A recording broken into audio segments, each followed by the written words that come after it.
How did you feel about being half animated, half real life? It's tricky. I think it's tricky because the real life acting, that's cut and dry. You're used to doing that, right?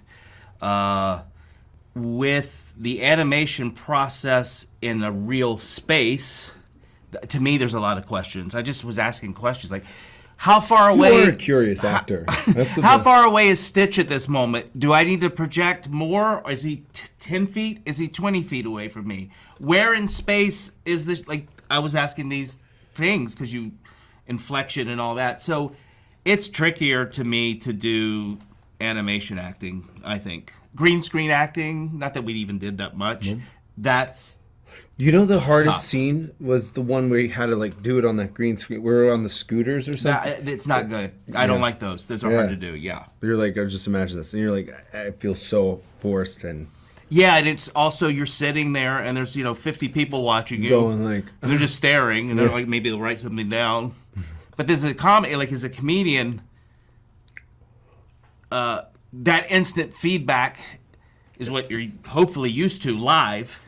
On a movie set, sometimes you don't get that. You get the crew checking their watch, or so you don't know if it's working. To add to Zach's stuff, I'm really more thankful for the animators that were able to pick up on our nuances as the characters that we're trying to build and portray, and they incorporate that into the film. So half our performances are actually thanks to the animators rather than our performances. The genius of that hand-eye thing that artists do and can draw based on our movement. For instance, whoever draws Homer Simpson when he does a fall, that's a genius to me. Yeah. That often when we talk about these movies is often not talked about, the artists that do this, who did this.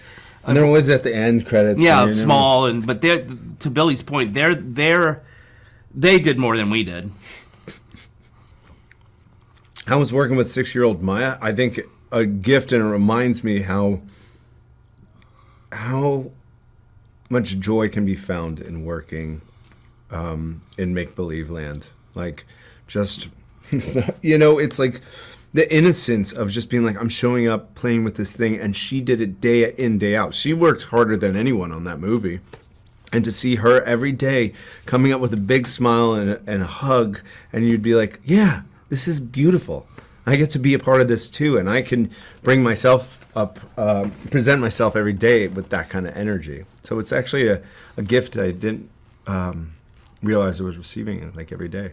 Yeah, I think to work with Maia, there was a special energy that she was putting out that, she was born with, and it's a beautiful thing. And I have a son that's Maia's age, and that age 6 is the greatest age. She's now 8. My son has left home. He was hitchhiking. But I think that age and Maia is a real. I don't mean she's a star. She's a great human, and she's got a big future no matter what she does. What was it like filming in Hawaii and with a crew that was predominantly Hawaiian? Well, I don't know if Disney wants me to say this. We shot most of it at Epcot Center. The Hawaiian wing. Working with the locals in Hawaii on Lilo and Stitch was actually, I think it's nice to have a community come around you and support a story, and if you could be authentic to their environment and their culture. It was actually. It was just it was like giving back every day in a weird way. It was a reciprocal kind of relationship. I don't think there's another state in the union that has such a glowing health as that culture dealing with family than Hawaii. The importance of that, we've kind of lost it, but we all come from cultures mostly where family was incredibly important. Here in America, it's individualism and John Wayne and whatever.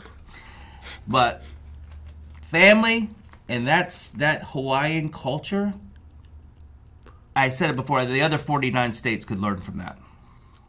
Speaking of family, the last question is, what is it like being part of the Disney family, and have you always been Disney fans? What's it like to be part of the Disney family? I've done several Disney movies, and you know, when they work, they're really, really fun and special.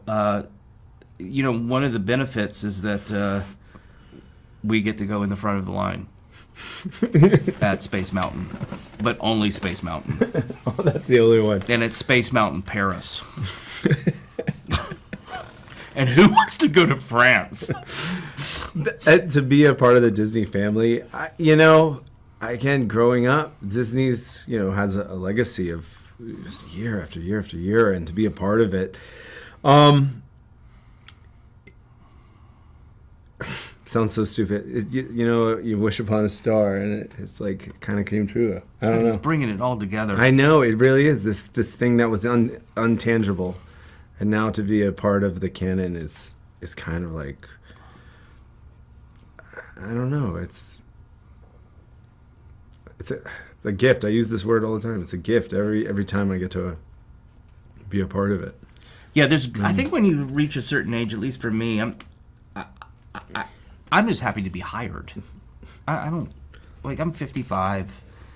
I'm still kind of working in this, but like it's a blessing to do what we do. Is it fun every time? No, but it's a job. But to tell a story, I remember watching the people that would come to the library and read to me as a kid, and the kids leaning in and listening and being raptured by, like, that's for us storytellers.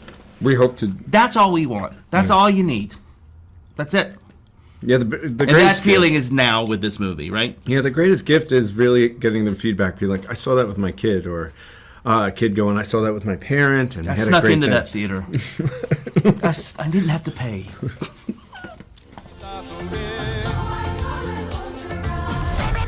No, I'm gonna give you to the count of 3, Stitch.